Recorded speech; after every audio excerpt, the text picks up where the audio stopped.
Why did some of the strangest sci-fi films of the 1960s look like nonsense on purpose? Behind their robots, dead planets, and broken futures, European directors were hiding dangerous ideas from Cold War censors who wanted optimism, obedience, and clean endings. These films were not just weird, they were coded warnings. Stay with this countdown, because the most surreal entries may reveal how fear turned imagination into rebellion. Number 18. Je t'aime, 1968. A time machine becomes terrifying when it does not send a man forward, but traps him inside the wound he cannot escape. Je t'aime is French science fiction stripped of rockets and heroic adventure, turning the genre into a psychological autopsy. The story follows Claude Ritter, a man recovering after a suicide attempt, who is chosen for an experimental journey through time.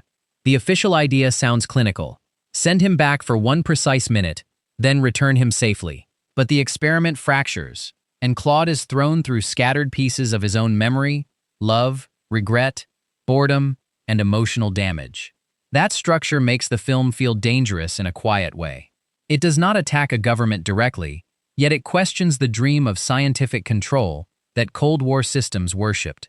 Here, technology cannot fix the human soul. It only exposes the ruins more clearly. The laboratory becomes less like progress and more like an interrogation chamber. Its message is haunting. The future may be frightening, but the past can be even harder to survive. Number 17. Barbarella, 1968. This is space-age fantasy, with a censor's nightmare hidden beneath the glitter. Barbarella looks playful, colorful, and almost weightless. But its place in 60s European sci-fi is more provocative than its pop art surface suggests. Made by French director Roger Vadim and driven by Jane Fonda's iconic performance, the film turns outer space into a surreal parade of pleasure, danger, innocence, and control. In a decade where censorship boards still watched sexuality closely, Barbarella pushed sci-fi into a bolder, more adult direction. Its opening, costumes, suggestive comedy, and strange machines made it feel less like a safe space adventure and more like a challenge to polite screen morality. That is why it works in this countdown, even if its politics are less direct than the Eastern Bloc films. It shows another kind of rebellion, not against one regime, but against the idea that science fiction had to stay clean, serious, and obedient. Under the comedy, it made freedom look mischievous. Sometimes the strangest future is the one censors are embarrassed to describe. Number 16. Privilege, 1967.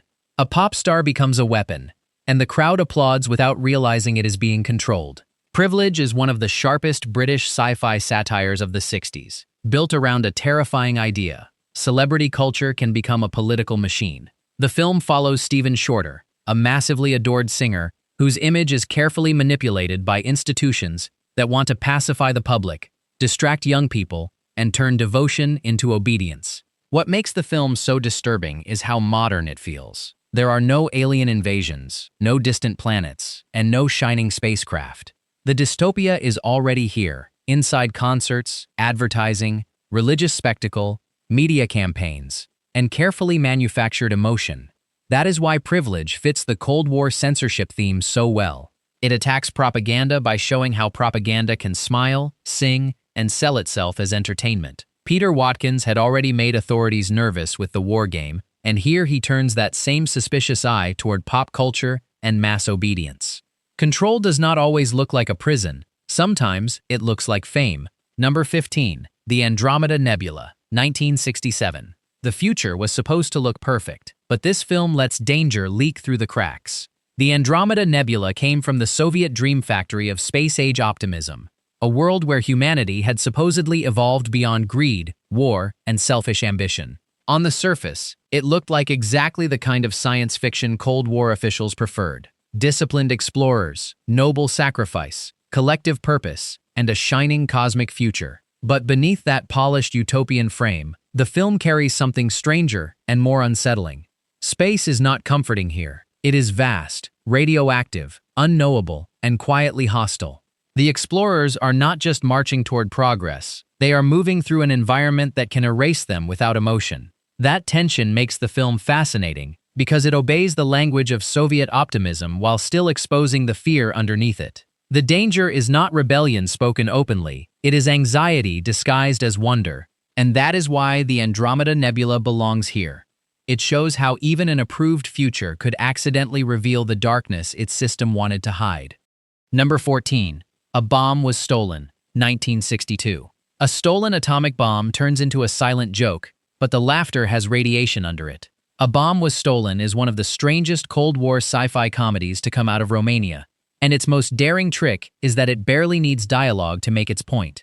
The story follows an innocent man who accidentally ends up carrying a suitcase containing an atomic bomb, while criminals, police, and military forces scramble around him in ridiculous pursuit. On the surface, it feels like slapstick, mistaken bags, frantic chases, absurd timing, and a hero who does not understand the danger he is holding. But underneath the comedy sits a brutal Cold War fear. Nuclear power has become so normalized that a weapon of mass destruction can be treated like misplaced luggage. That is what makes the film sharp. It mocks both authority and panic, turning the arms race into a circus of incompetence. Its mini-conclusion is wickedly simple. Sometimes the scariest bomb is not the one that explodes, but the one everyone is too foolish to control. Number 13. Who Wants to Kill Jesse? 1966. When a government tries to control dreams, even a comic book fantasy can start to look dangerous. Who Wants to Kill Jesse may seem like a playful Czechoslovak sci-fi comedy, but its strange premise hides a sharper political nerve. A scientist creates a machine that can remove unwanted dreams, only for fantasy figures to escape into the real world like rebels breaking through a locked border. On the surface, it is colorful, funny, and absurd, filled with comic strip energy and impossible situations. But beneath the laughter sits a very Cold War question. What happens when authority believes even imagination must be managed? That idea gives the film its subversive edge. In a period when official culture often preferred clean optimism and disciplined citizens, this movie celebrates chaos, desire, fantasy, and embarrassment. The dream world refuses to stay quiet. The characters authorities want to erase become impossible to ignore. That is why the film still feels clever today. It does not shout against censorship.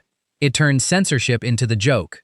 Number 12. Amphibian Man, 1962. A man who can breathe underwater becomes a fantasy figure, but his real danger is that everyone wants to own him. Amphibian Man is one of the most popular Soviet sci-fi romances of the 60s, and its beauty hides a darker political charge. The story centers on Ichthyander, a young man surgically altered so he can live beneath the sea, turning him into both miracle and prisoner. The film is lush, emotional, and almost dreamlike, filled with underwater imagery, forbidden love, and a sense of escape from the greed of the surface world. But the deeper tension comes from exploitation. Scientists, businessmen, and ordinary people all look at Ichthyander and see use, profit, control, or fear. That makes the film more than a romantic adventure. It becomes a story about bodies turned into property and innocence trapped inside systems of ambition. In a Cold War culture obsessed with progress, science, and human improvement, Amphibian Man quietly asks who pays the price for those dreams. Its mini-conclusion lands beautifully. The ocean may look like escape, but even underwater, power still knows how to hunt. Number 11. The Silent Star / First Spaceship on Venus, 1960. The message from another planet was not the only thing altered before audiences heard it. The Silent Star, released in some markets as First Spaceship on Venus, stands as one of the clearest examples of Cold War sci-fi being reshaped by ideology. Made as an East German and Polish co-production, the film turns space exploration into a warning about nuclear militarization, global destruction, and the terrifying legacy of war. Its story begins with a mysterious object linked to Venus, but the deeper fear is earthly. If humanity cannot control its weapons, it may carry its violence into the stars. That anti-nuclear theme gave the film urgency, but its international journey made it even more revealing. The American version was shortened, renamed, dubbed, and changed, with dialogue and character details adjusted for a different political audience. This is why the film belongs near the center of this countdown. It was not merely bizarre because of its retro spacesuits or alien ruins. It was bizarre because its meaning changed depending on which side of the Cold War was showing it. The Silent Star feels like a warning transmission interrupted by politics, and that makes its silence even louder. Number 10. The Fabulous Baron Munchausen, 1962. A cosmonaut lands on the moon, only to discover that fantasy got there before science.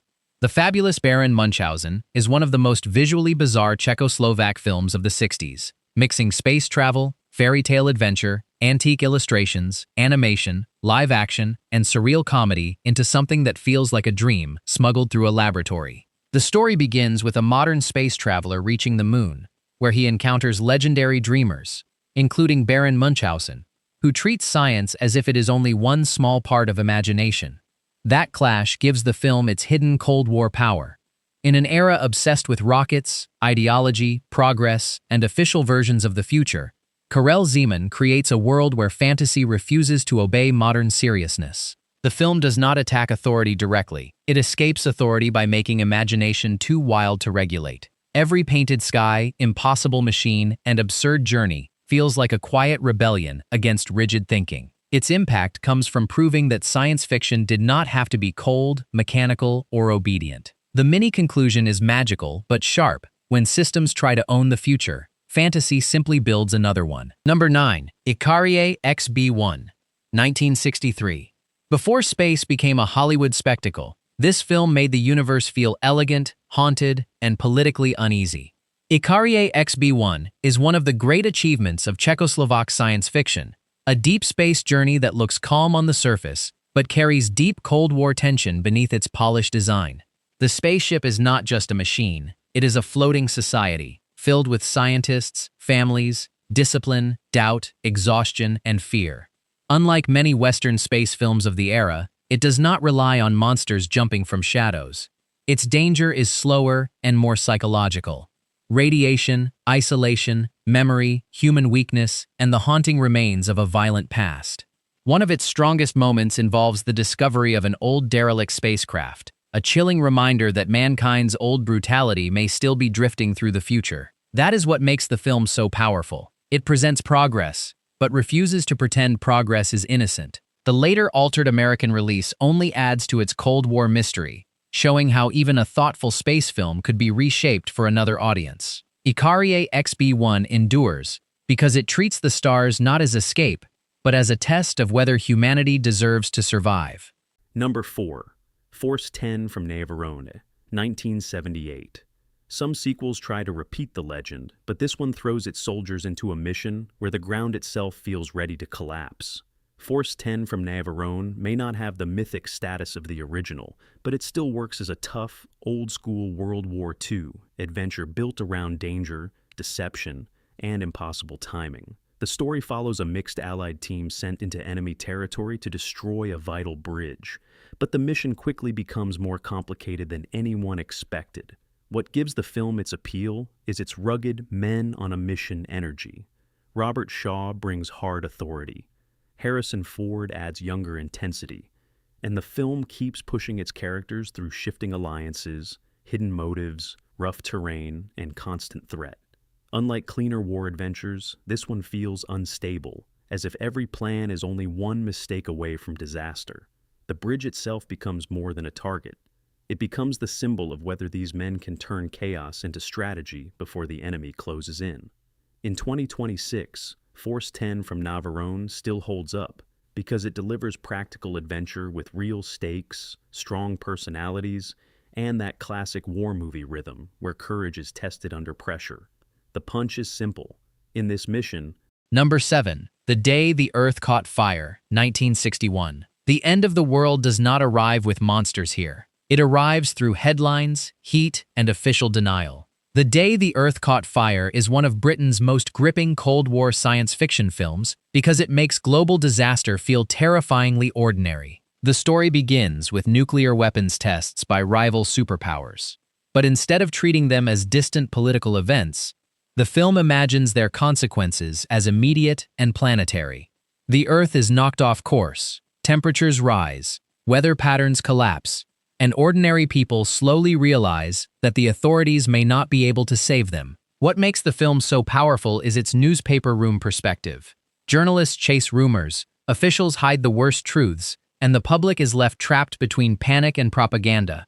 That structure gives the film a sharp investigative energy, as if the apocalypse is being uncovered one source at a time. It was not bizarre in the same surreal way as some Eastern European entries. but it was bold because it placed nuclear arrogance directly at the center of the catastrophe. During a period when governments wanted calm, confidence, and controlled messaging, this film dared to show a world cooked by political pride. It still stings. The real alien force in this story is not from space. It is mankind's own confidence that it can play with extinction and still remain in control. Number 6. The 10th Victim, 1965. When murder becomes a game show, civilization does not collapse. It starts selling tickets. The 10th Victim is one of the sharpest and most stylish European sci-fi satires of the decade, turning violence, celebrity, media, and consumer culture into one dazzling nightmare. Set in a future where war has supposedly been replaced by a legalized human hunt, the film follows players who become both killers and targets in a state-approved spectacle. On paper, that sounds like pulp entertainment. In practice, it becomes a brutal joke about modern society. If governments cannot end violence, they will package it, regulate it, glamorize it, and sell it back to the public as entertainment. The film's bright fashion, seductive performances, pop art design, and absurd humor make the horror even sharper because nothing looks miserable. Everyone looks fashionable while morality rots in public. That is the genius of it. Instead of presenting dystopia as gray and ruined, it presents dystopia as stylish, commercial, and desirable. For Cold War audiences surrounded by propaganda, advertising, political theater, and nuclear brinkmanship, that idea carried a dangerous edge. The film seems playful, but its target is deadly serious. Systems that transform death into policy and spectatorship.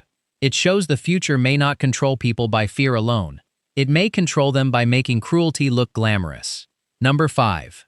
Alphaville, 1965. In this city, the most illegal thing a person can do is feel. Alphaville is not science fiction in the traditional sense, and that is exactly why it remains so unsettling. Jean-Luc Godard did not need spaceships, alien planets, or futuristic sets to create a dystopia. He used modern Paris at night, cold architecture, hotel corridors, neon lights, and emotionless voices to imagine a society ruled by logic, surveillance, and a computer named Alpha 60. The result feels like a spy film smuggled inside a philosophical nightmare. A secret agent enters the city, but the true enemy is not a single dictator. It is a system that has erased poetry, tenderness, contradiction, and free thought. That makes Alphaville essential to this list. It critiques authoritarian control without dressing itself as a simple political statement. Language itself becomes a battlefield. Words disappear. Love becomes suspicious. Human emotion is treated like a malfunction. In the Cold War atmosphere, where both sides claimed rational order while building systems of control, the film's message becomes brutally clear. A society can look modern, efficient, and intelligent while quietly murdering the soul. Its impact lies in how little it explains and how much it suggests. Alphaville endures because it turns censorship into atmosphere. Number 4. Fahrenheit 451, 1966. A society that burns books is not afraid of paper. It is afraid of people thinking alone. Fahrenheit 451 remains one of the clearest and most powerful censorship-themed science fiction films ever made in Europe. Directed by François Truffaut in English-language production, it imagines a future where reading is illegal, books are hunted, and firemen no longer put out fires. They start them. What makes the film so disturbing is its calmness. The world does not look like a chaotic dictatorship. It looks controlled, polite, organized, and almost numb. People watch screens, repeat slogans, avoid difficult emotions, and accept that hidden knowledge must be destroyed for social comfort. That is why the story fits so perfectly with Cold War anxieties. It is not only about one government burning literature. It is about any system that fears private imagination, independent memory, and uncomfortable truth. The firemen's raids feel like ritualized censorship, but the deeper horror is that many citizens no longer seem to miss what was taken from them. The film's impact comes from its simple central image: flames consuming the very things that make human beings complex. For audiences living in an era of ideological policing, blacklists, propaganda, and official narratives, that image carried enormous force. It is direct and devastating. Once a society teaches people to fear books, it does not need to burn every library. It has already burned curiosity. Number 3. The Damned, These Are the Damned, 1963. Beneath the seaside cliffs, the future is being raised like a secret nobody wants to admit. The Damned, also known as These Are the Damned, is one of the most unsettling British sci-fi horrors of the Cold War era, because it begins almost like a crime drama and slowly reveals something far more terrifying. At first, the film offers gangs, troubled youth, romantic tension, and a coastal atmosphere that feels grounded in social realism. Then the story turns toward a hidden government experiment involving children who have been made radioactive, isolated from society, and prepared for survival after nuclear catastrophe. That concept is horrifying because it suggests that the authorities have already accepted the end of the world and are simply planning who gets to inherit the ashes. The children are innocent, but they are also evidence of a state willing to sacrifice humanity in the name of strategy. This gives the film its dark political power. It does not simply fear nuclear war, it fears the cold bureaucratic mind that prepares for nuclear war while pretending ordinary life continues above ground. Its troubled release history only adds to the feeling that the film was too bleak, too strange, and too uncomfortable for its moment. The Damned belongs near the top because it exposes the nightmare beneath official protection. The most frightening monsters are not the radioactive children. They are the adults who made them necessary. Number 2. The Bed Sitting Room, 1969. After the bomb, Britain does not rebuild civilization. It turns into a cruel joke with no one left to laugh properly. The Bed Sitting Room is one of the most bizarre post-apocalyptic films of the decade. A surreal British satire where nuclear destruction has reduced society to ruins, absurd rituals, and grotesque transformations. Instead of showing heroic survivors rebuilding the world, the film presents people wandering through wreckage while clinging to class habits, empty manners, and broken institutions. That is what makes it so sharp. The apocalypse has happened, but the old social order still twitches like a dead body refusing to lie still. Characters mutate, logic collapses, authority becomes ridiculous, and the future feels less like a new beginning than a badly remembered national habit. This was dangerous in a different way from direct political censorship. It attacked comfort.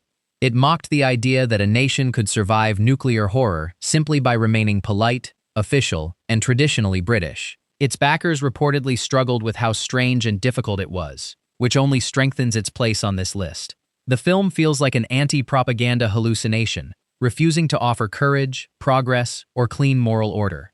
Its impact comes from turning nuclear dread into absurd comedy, where laughter catches in the throat. When the world ends, the most disturbing thing may not be destruction itself, but how stubbornly people keep performing the old lies in the rubble. Number 1. The War Game, 1965. This was the nuclear nightmare television was not ready to show. The War Game stands at number 1 because its history is inseparable from censorship, fear, and institutional panic. Peter Watkins created a documentary-style vision of nuclear attack on Britain, using staged realism, interviews, official language, and horrifying civilian detail to make the unthinkable feel immediate. It did not present nuclear war as abstract strategy or patriotic endurance.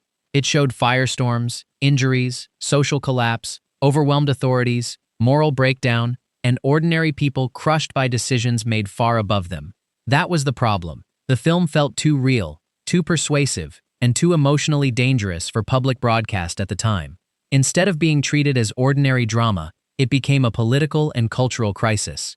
Its suppression turned it into one of the most famous examples of Cold War screen censorship, proving that the most frightening science fiction was sometimes the kind that looked like a government report. The War Game does not rely on surreal imagery, alien worlds, or coded metaphor because it does not need to hide its terror. It stares directly at the machinery of nuclear civilization and asks whether the public has been protected from panic or protected from the truth. Its impact remains enormous because it exposes the central lie of the nuclear age, that mass destruction could be planned rationally. Its final warning is brutal. Some films are censored not because they are false, but because they are too believable.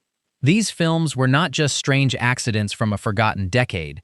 They were coded warnings from artists working under pressure, fear, and political suspicion. Behind every dead planet, controlled city, and broken future was a question censors could never fully erase. Who really controls the truth? And once imagination learns to hide, it becomes almost impossible to silence.